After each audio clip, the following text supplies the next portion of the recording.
Hello, and welcome to IC&D 1, Lab 1, titled Navigating a Router Switch Command Line Interface. If you're using the CCNA exam certification guides from Cisco Press, the best time to do this particular lab is after reading IC&D 1 books Chapter 8 or Chapter 13. Like all labs in this product, this lab begins with a list of objectives, followed by some scenario steps. In this particular lab, by the time you're done, you should be better able to use iOS command line interface help features and describe the differences between user mode, enable mode, and configuration mode. You'll also be able to describe the differences between exec commands and config commands, and also move around between user mode, enable mode, and configuration mode. The scenario for this lab has two main steps. In the first step, you'll see a user getting in through the console into user mode and using command line interface help features to get help and use some basic commands. In the second step, you'll see that same user move from user mode to enable mode into configuration mode and navigate between the three modes and see some examples of different commands you can use in each mode. The network used here in Lab 1 looks like the picture you see there. 3 routers, 4 switches with some serial links between the routers. However, for our purposes, the only one that matters is router 1.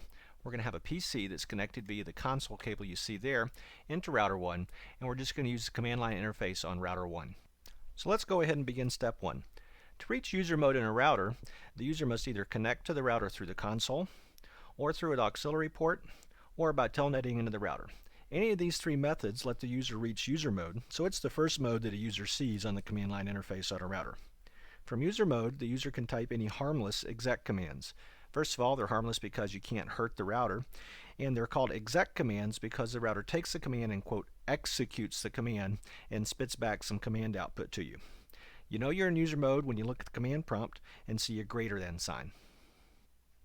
Before we see the command line interface, a couple of key points to take note of. First of all, anytime you need to get help, simply type the question mark, and that's likely a good place for which the router will give you some output that gives you some hints about what to do next. Also, you have some commands that have a lot of output. In fact, so much output it doesn't fit on one page. So when that happens, the router will put the word more at the bottom of the text. And then if you hit the space bar, iOS will give you several more lines, or if you hit the enter key, it'll give you one more line. And we'll see an example of that coming up. Additionally, when you're tired of seeing the output of a particular command, if you press any key other than the enter key or space bar, iOS terminates the command. Next, let's take a look at the command line interface on a router. Here I'll be using a terminal emulator called TerraTerm. If you see the Help About TerraTerm window here, notice there's a website listed, www.ayera.com. If you go to that website, you can download a freeware version of the terminal emulator that I'm using to build these labs.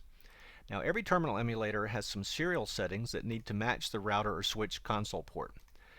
Now, if you look at the serial settings for this particular emulator, it matches the router's default settings, which is to use 9600 bits per second, 8 bits of ASCII data, no parity, 1 stop bit, and no flow control. So this emulator is set up and ready to go. Now notice the screen is blank at this point. The router's waiting on me to do something.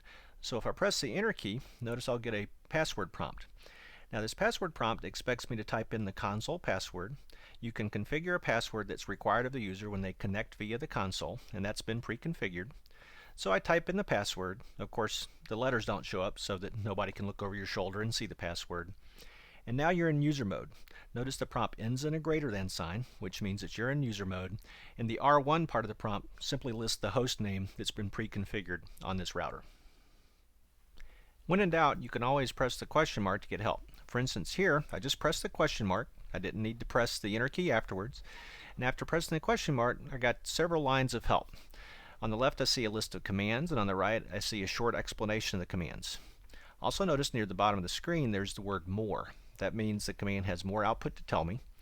If I press the enter key, I get one line at a time. So I press the enter key once here, now another time, and now another time, each time seeing one additional line of output. If I want to see a bunch more lines, I simply press the space bar, and we see a lot more lines of output. Now in this case, the help is finished, and it's waiting on me to type a command. So let's just say I typed the show interfaces command. Now once I type that and press enter, I get several lines of output, and once again I see a more at the bottom of the screen. So I could press the space bar to get several more lines of output, the enter key to get one line, or I can press any other key besides the space bar or the enter key to terminate the command output. You can also get help for command parameters. For instance, you just saw the help that you get when you do a show space question mark, and you may have noticed the IP option. Now let's say you did show space IP, but you didn't know any of the options that followed that. Well, as you see here, if you do a show space IP space question mark, you get all the options that follow the parameter IP. So you could do that to get the different parameters. Notice there are a lot of options on the show IP command, so you see more at the bottom of the screen. So as usual, you can hit the spacebar to get lots more lines, the enter key to get a single line, or any other character to terminate the command. Next, let's look at a different way to use the question mark. Notice I've typed show space IP space R, and now if I press a question mark without a space, what the router thinks is, oh, you want help about parameters for this command that start with R. Notice it lists 6 different words there, including the word route. So let's just say I was looking for the command show IP route. I could do show IP R question, see the route option, and be reminded that route is one of the options. Now before we go, there's another quick usability thing that's very useful for learning. Let's just say I typed show IP RO, and I think that that command is unique, meaning that if I typed the enter key right now, that the router should say, oh, RO is a valid abbreviation for the word route. Now I could do that, and notice it is a valid abbreviation. But if I didn't remember, and I hit the tab key as I'm about to do now, notice that the router said, oh, RO is a valid abbreviation. Let me hit the tab key, and it spells out the rest of the command. So it gives you a way to confirm your thinking that, all right, that is a valid abbreviation for a command. Next, let's move on to step 2. In step 2, we'll examine the 3 most important modes of the iOS command line interface, namely user mode, enable mode, and configuration mode. These modes allow the users to use different commands and do different things, so it's important that you move to the correct mode before you do the command that you need to do. Now to move between modes, you start out in user mode as we've talked about before, then to get into enable mode, you use the enable command. After using that command, the router typically prompts you for a password. When you type in the correct password, you're in enable mode and can do some different commands. Now if you're tired of using enable mode, you can use the disable command to move from enable mode back to user mode. Quite frankly, most people don't bother, but you probably ought to know that for the test. Now if you decide later you want to configure the router, tell it some new configuration parameter that tells the router how to operate, you can use the configure command while in enable mode and move down to config mode. In config mode, you can tell the router how to behave. When you're done doing that, you can use the end command or press the Control-Z sequence to move back to enable mode. While moving between the modes may be relatively simple, it's hard to really understand what these modes are for until you see lots of examples. Before we do that though, let's consider the types of commands you would use in each mode. There's 2 main styles of commands. One's called exec commands and one's called configuration commands. As you see here in the table, they've got some differences. First of all, exec commands are only used in user or enable mode, whereas configuration commands are only used in config mode. The main difference is the following. When you type an exec command, you expect iOS to give you some messages back. Typically these commands display information about what the router's doing, whereas config commands, you don't get any messages in return. However, exec commands typically do not tell the router how to behave. It doesn't tell it anything about how to route packets or what interfaces to use and that kind of thing. Whereas configuration commands can tell the router things like, do use this interface, don't use that one, use a particular IP address, use a particular routing protocol. So these configuration commands change the configuration or behavior of the router or switch. As you go through your CCNA studies, you'll see lots and lots of exec and configuration commands.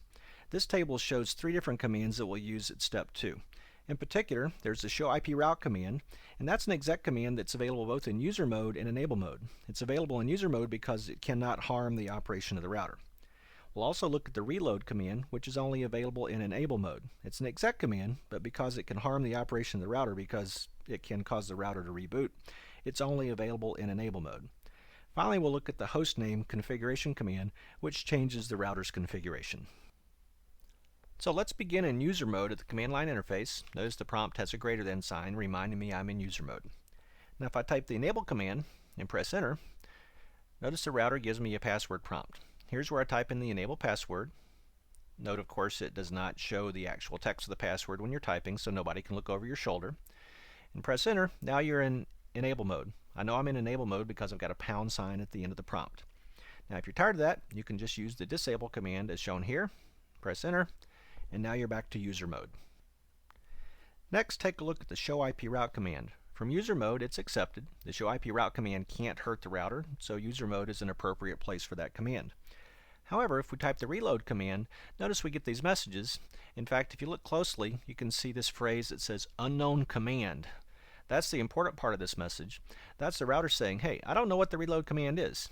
Now, technically that's not true. What the router's really saying is, if you're in user mode, I'm going to act like I don't know what that command is because that command is not a valid user mode exec command. Now, if I move back to enable mode with the enable command and enable password, and now I try the reload command, notice the router reacts differently. In this case, it gives me a quick question saying, you sure you want to do this? Saying proceed with reload, and the answer in brackets is confirm. If I press enter key right now, it's going to reload the router. As it turns out, I don't want to do that for our purposes here in lab. So if you just type in for no and press enter, the router believes that you don't want to reload the router and gives you a command prompt. Next, let's take a look at how to move to configuration mode. We're beginning here in enable mode, so by typing the configure terminal command as you see here, you move into configuration mode. Now notice the command prompt changed. The word config is in parentheses before the pound sign, and that's a reminder that you're in configuration mode. Now just as a proof, we'll try the show IP route command that you see there, and press enter, and it tells you it doesn't know what that command is. Also, if we try the reload command, it's also not recognized because those are exec commands as opposed to being configuration commands. Now if we try a valid configuration command like the hostname command, let's try hostname Fred and press enter. Note that the hostname immediately changes to Fred and the command actually is accepted. For instance, look at the command prompt. The command prompt always begins with the host name of the device, and as soon as we press the enter key after the hostname Fred command, the router went ahead and reacted. So that's a nice reminder that when a router is configured, the router actually uses that configuration just as soon as you type it in. Now when you're tired of configuration mode, you can use the end command or Control Z as I did there to get out of config mode. And if you want to see the actual configuration that's being used right now, you could use the show running config command as I've done here and see that output. In particular, if you look near the top, you'll see the hostname Fred command that we just configured. Well, that concludes lab number 1. In this lab, you've seen how to use the iOS command line interface help features. You've heard a description of the differences between user, enable, and configuration modes, as well as between exec commands and configuration commands. You've also seen the commands that allow you to move between user mode, enable mode, and configuration mode.